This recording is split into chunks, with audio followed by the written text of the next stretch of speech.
The Mark of Zorro, by Johnston McCulley. Chapter 37, The Fox at Bay. He darted to the window and glanced out. The troopers were surrounding the building. He could see the governor stalking across the plaza, crying his orders. Down the San Gabriel trail came the proud Don Alejandro Vega, to pay his visit to the governor, and he stopped at the plaza's edge and began questioning men regarding the cause for the tumult. "All are in at the death," Señor Zorro said, laughing. "I wonder where my brave caballeros are, those who rode with me?" "You expect their aid?" she asked. "Not so, señorita. They would have to stand together and face the governor, tell him their intentions. It was a lark with them, and I doubt whether they'd take it seriously enough to stand by me now. It is not to be expected. I fight it out alone." "Not alone, señor, when I am by your side." He clasped her in his arms, pressed her to him. "I would we might have our chance," he said. "But it would be folly for you to let my disaster influence your life. You never have seen my face even, señorita. You could forget me. You could walk from this place and surrender, send word to Don Diego Vega that you will become his bride, and the governor then would be forced to release you and clear your parents of all blame. Ah, señor. Think, señorita. Think what it would mean. His Excellency would not dare stand an instant against a Vega. Your parents would have their lands restored. You would be the bride of the richest young man in the country. You would have everything to make you happy. Everything except love, señor, and without love the rest is as naught. Think, señorita, and decide for once and all. You have but a moment now." "I made my decision long ago, señor. Apolito loves but once, and does not wed where she cannot love." "Cara!"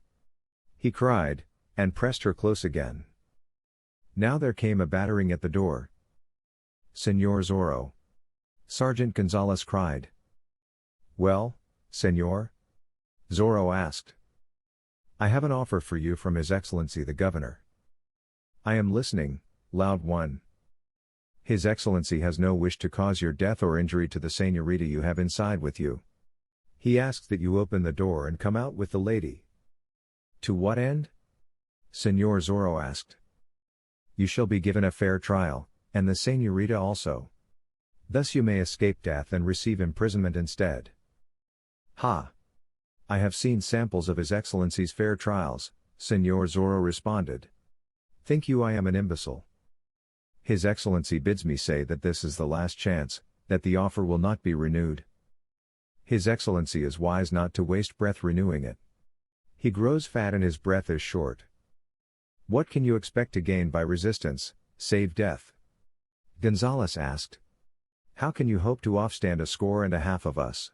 It has been done before, loud one." "We can batter in the door and take you.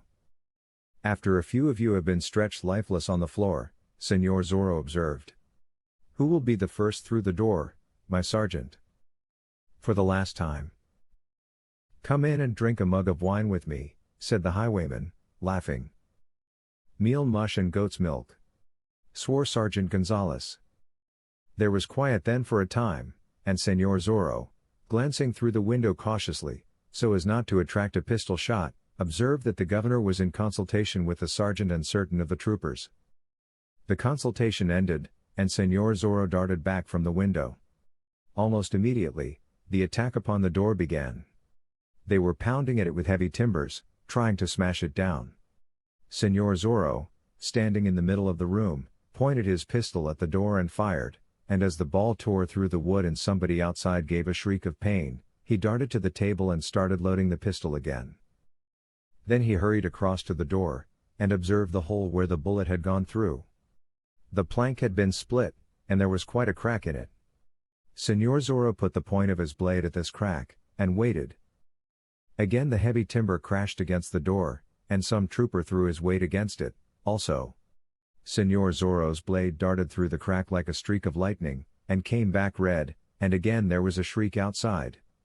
And now a volley of pistol balls came through the door, but Señor Zorro, laughing, had sprung back out of harm's way. "Well done, señor!" Señorita Lolita cried. We shall stamp our mark on several of these hounds before we are done. He replied. I would that I could aid you, Señor. You are doing it, Señorita. It is your love that gives me my strength.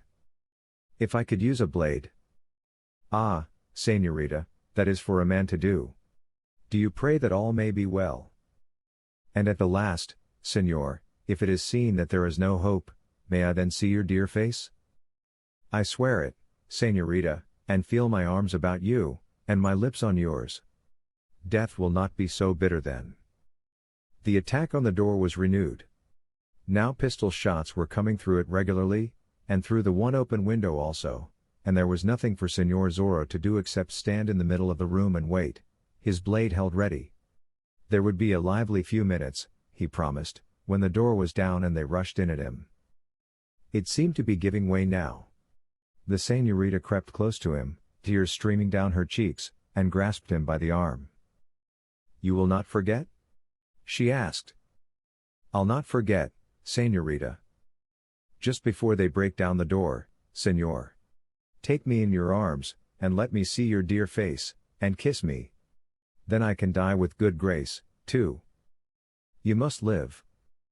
Not to be sent to a foul carcel, Señor. And what would life be without you?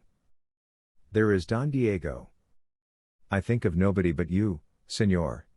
A Polito will know how to die, and perhaps my death will bring home to men the perfidy of the governor. Perhaps it may be of service. Again the heavy timber struck against the door. They could hear His Excellency shouting encouragement to the troopers, could hear the natives shrieking, and Sergeant Gonzalez crying his orders in his loud voice. Señor Zorro hurried to the window again, chancing a bullet, and glanced out. He saw that half a dozen troopers had their blades ready, were prepared to rush over the door the moment it was down. They would get him, but he would get some of them first. Again the ram against the door.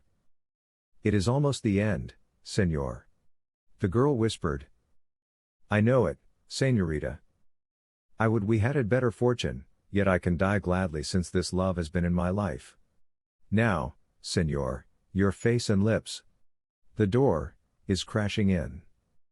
She ceased to sob, and lifted her face bravely. Señor Zorro sighed, and one hand fumbled with the bottom of his mask. But suddenly there was a tumult outside in the plaza, and the battering at the door ceased, and they could hear loud voices that they had not heard before. Señor Zorro let go of his mask, and darted to the window,